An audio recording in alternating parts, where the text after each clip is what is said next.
एक बार फिर किस्मत ने तुलसी और मेहर को आमने सामने लाने की तैयारी कर ली है। नोएना की चालें इस बार नाकाम हो चुकी हैं और तुलसी के जीवन में भावनाओं का एक नया बवंडर उठने वाला है। आरती के साहसी फैसले ने जहां पूरे परिवार को एक नई सोच और नई दिशा दी है, वहीं कहानी अब मुंबई की चकाचौंध और पुराने रिश्तों की गहराइयों से जुड़ने जा रही है।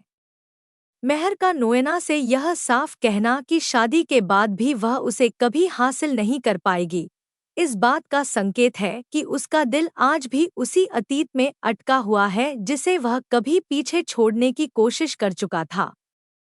दूसरी ओर तुलसी के पास आया मुंबई जाने का प्रस्ताव केवल एक यात्रा नहीं, बल्कि नियति का बुलावा है। अब तक अपने छोटे से संसार में सबको संभालने वाली तुलसी को अंदाजा भी नहीं है कि माया नगरी में कदम रखते ही सालों पुराने दबे हुए राज और बिछड़े हुए लोग एक दूसरे के सामने आने वाले हैं। कहानी की शुरुआत होती है ऋतिक से, जो मंदिर की सीढ़ियों पर बैठा उस लड्डू की खुशबू में अपनी माँ की यादें ढूंढ रहा है। कृति उसे संभालने की कोशिश करती है, लेकिन ऋतिक के मन में उठता तूफान शांत नहीं होता। उसे एहसास होने लगता है कि मिताली जैसी लड़की के साथ रहकर वह धीरे धीरे अपनी नैतिकता खोता जा रहा है। इसी बीच वैष्णवी की खोई हुई डिजाइन बुक ऋतिक के हाथ लगती है। अपराध बोध से घिरा ऋतिक यह फैसला करता है कि वह यह किताब असली हकदार तक जरूर पहुंचाएगा, बिना यह जाने कि वैष्णवी और तुलसी का रिश्ता क्या है।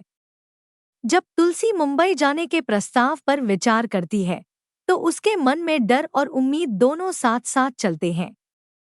आरती और वैष्णवी उसे समझाती हैं कि अब वक्त आ गया है कि वह अपनी पहचान के लिए बाहर निकले। तुलसी का मुंबई पहुंचना एक बड़े ड्रामे की नींव रखने वाला है।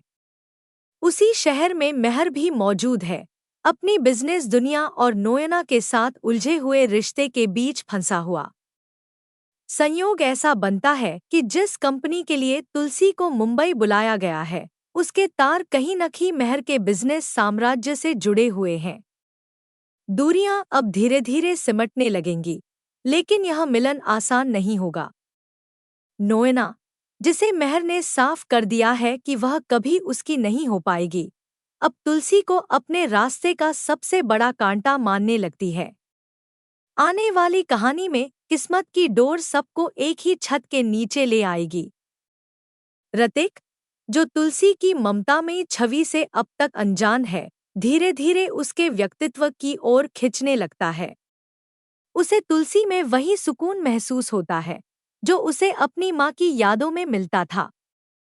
जब वैष्णवी को अपनी डिजाइन बुक वापस मिलती है, तो ऋतिक का पछतावा देखकर वह उसे माफ कर देती है।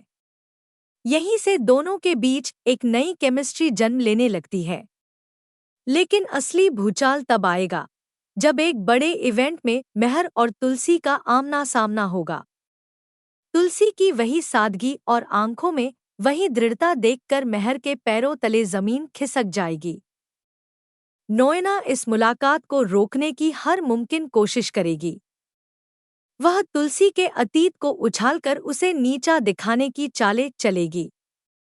लेकिन जिस तुलसी ने आरती को समाज के सामने खड़े होना सिखाया, वह खुद कैसे झुक सकती है। वह मेहर से नजरें मिलाएगी और बिना कुछ कहे उसे यह एहसास करा देगी कि उसने क्या खोया है। दूसरी ओर मिताली की जलन अब बदले की आग बन चुकी है। वह डिजाइन बुक चोरी का इल्जाम किसी और पर डालकर परिवार में कलह फैलाने की कोशिश करेगी। लेकिन तुलसी की पैनी नजरें सच्चाई को भांप लेंगी। वह न सिर्फ वैष्णवी को इंसाफ दिलाएगी, बल्कि ऋतिक को भी उस दलदल से बाहर निकालेगी जिसमें वह फंसता जा रहा है। कहानी में एक नया मोड़ तब आएगा जब यह खुलासा होगा कि आरती के परिवार की मदद करने वाला रहस्यमयी शख्स कोई और नहीं, बल्कि मेहर ही था। जब तुलसी को यह सच्चाई पता चलेगी, तो उसके दिल में जमी नफरत की बर्फ धीरे धीरे पिघलने लगेगी। लेकिन सवाल अब भी वही रहेगा, क्या तुलसी और मेहर के बीच की दूरियां खत्म हो पाएंगी? क्या नोएना अपनी हार स्वीकार करेगी मुंबई की इस भागदौड़ भरी जिंदगी में तुलसी अपने आदर्शों और सादगी को बचाए रखेगी। वह आरती को भी अपने साथ लेकर चलेगी ताकि वह भी अपनी जिंदगी की नई शुरुआत कर सके। आने वाले एपिसोड्स में पुराने रिश्तों का टकराव, नई पीढ़ी का प्यार और साजिशों का जाल और गहराता जाएगा। ऋतिक और वैष्णवी की कहानी, मिताली की चालें, नोएना का डर और तुलसी मेहर का अधूरा प्यार, ये सब मिलकर क्योंकि सास भी कभी बहू थी को एक नए रोमांचक मोड़ पर ले जाएंगे। यह सफर केवल शहर बदलने का नहीं, बल्कि जज्बातों को दोबारा जीने का होगा, जहां तुलसी केवल एक बहू या सास नहीं, बल्कि उन सभी औरतों की आवाज बनकर उभरेगी जो अन्याय के खिलाफ खड़ी होना चाहती हैं।